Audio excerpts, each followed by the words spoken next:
Doctor Ramesh शीस रैना। महाराज जी राधे राधे।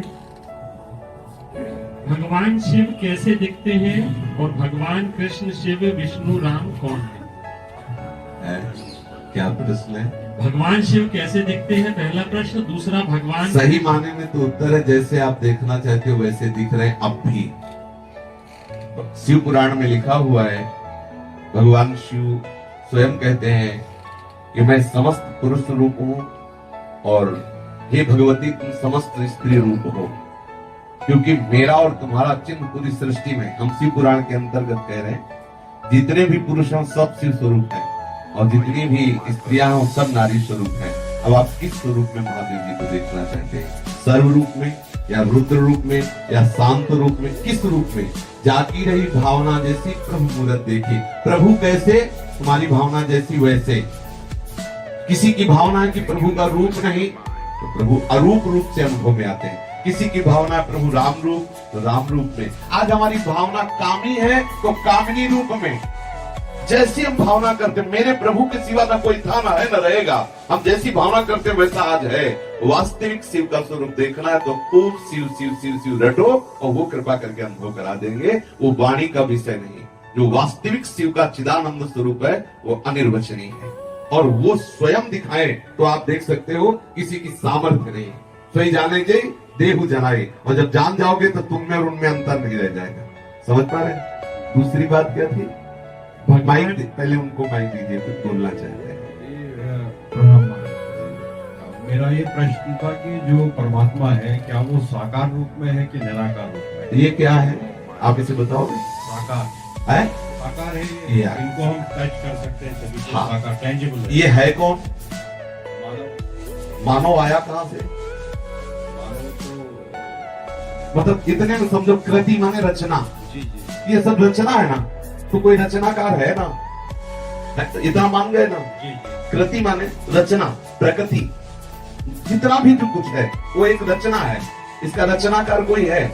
अब इसमें आश्चर्य की बात यह है कि जैसे कुम्हार मिट्टी के पात्रों की रचना करता है तो कुम्हार और होता है, चाक और होती है और मिट्टी का पात्र और होता है, लेकिन इसमें रचनाकार ही रचना बल करके आया हुआ है। वासना वासुदेवस्य वासितम भुवनत्रयम् सर्वभूत निवासोऽस्मि वासुदेव नमोस्तुते। इसीलिए शुद्ध बुद्धि की आवश्यकता है।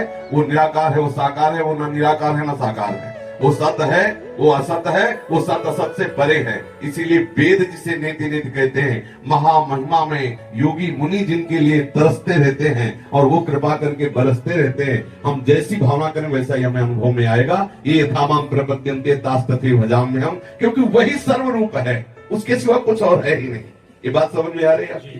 जी आगे बोलिए। जी महाराज जी, जैसे हम ध्यान लगाते हैं तो ध्यान लगाने के टाइम में हम क्या ये कल्पना है, जैसे हम कल्पना करते हैं कि हमारे भगवान शिव के हाथ में त्रिशूल है, जटाओं से गंगा बहती है और यहाँ पर चंद्रमा है, तो क्या ये हमारी कल्पना है, किसी व्यक्ति की कल्पना रही होगी कि इस तरीके से भगवान? अब इसमें थोड़ा सुधार कीजिए।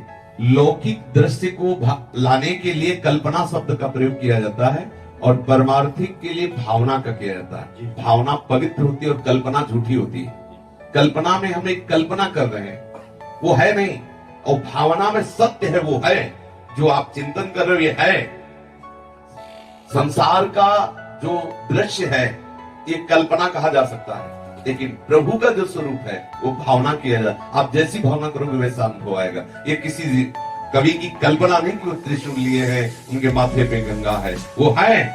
आप अनुभव करो तो आपको दिखाई देंगे। और जिन्होंने प्यार किया है उनसे, तो जैसे अम्मा बप्पा प्यार करते हैं ना, अम्मा बप्पा समझते हैं, गाँव की भाषा में क्या जाती है, ऐसे प्यार करते हैं भगवान शिव और पार्वती। आज भी वैसे ही प्यार करते हैं। कभी कभी कोई ऐसी बात आई तो दिखाई देता है कि अम्मा पापा आ गए और उनका दुलार बरसने लगता है। वो है, उनकी भावना करो, कल्पना नहीं। कल्पना शब्द एक सांसारिक हो जाता है, भावना शब्द भक्ति से जुड़कर साकार स्वरूप हमारे सामने प्रकाशित कर देता है।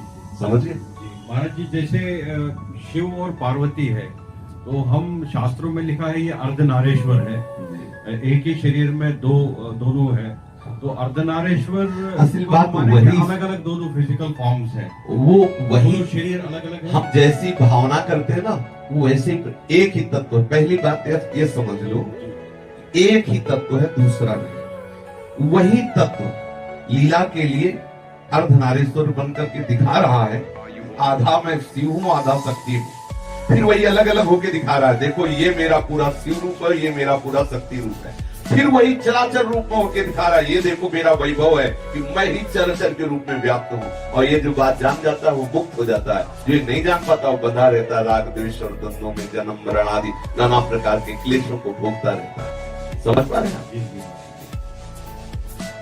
भगवान कृष्ण, शिव, विष्णु, राम कौन है? एक ही है। नाटक मंच पे नौटंकी के नाटक में एक ही कलाकार पहले राजा बन के आता है, फिर जोकर बन के आता है, वही सेवक बन के आता है, वही नाना प्रकार। गोपाल शास्त्र नाम में भगवान का नाम है जगन नाटक वही भवा। ये जो बड़ा आश्चर्य है, वही दुष्टात्मा बनता, वही महात्मा बनता, वही स्त्री बनता, वही पुरुष बनता, और नाटक मंच स्वयं है, और नाट्यकर्ता भी स्वयं है, और नाटक का निर्देशक भी स्वयं, पूरा का पूरा एक ही वही पिता, वही पुत्र, वही पौत्र, वही सारा। और यह रहस्य रघुनाथ कर बेग ले जाने कोई, और जो जाने रघुपति कृपा तो सपने मोह न होए। यही ब्रह्म ऋषि महात्मा जन जान गए तो जीवन मुक्त हो गए, और संसारी यही नहीं जान पाते तो लाठी चलाते। मेरे भगवान बड़े, तुम्हारे भगवान छोटे, चल रही लाठी। भगवान तो क्या है, खोपड़ी फूट रही, छोटे बड़े अस्पतालों में गारी गुत्ताल और निंदा स्तुति। प्रभु एक सम स्वरूप सर्वात्म भाव से सब जगह विराजमान है, वही राम है, वही कृष्ण है, वही शिव है। ये तो बहुत बड़ी बात हो गई। वही दुष्टात्मा है, वही महात्मा है। विद्या विनय संपन्ने ब्राह्मणे गविहस्तिनी सुनीच सुभागे चा पंडिता समदर्शिना।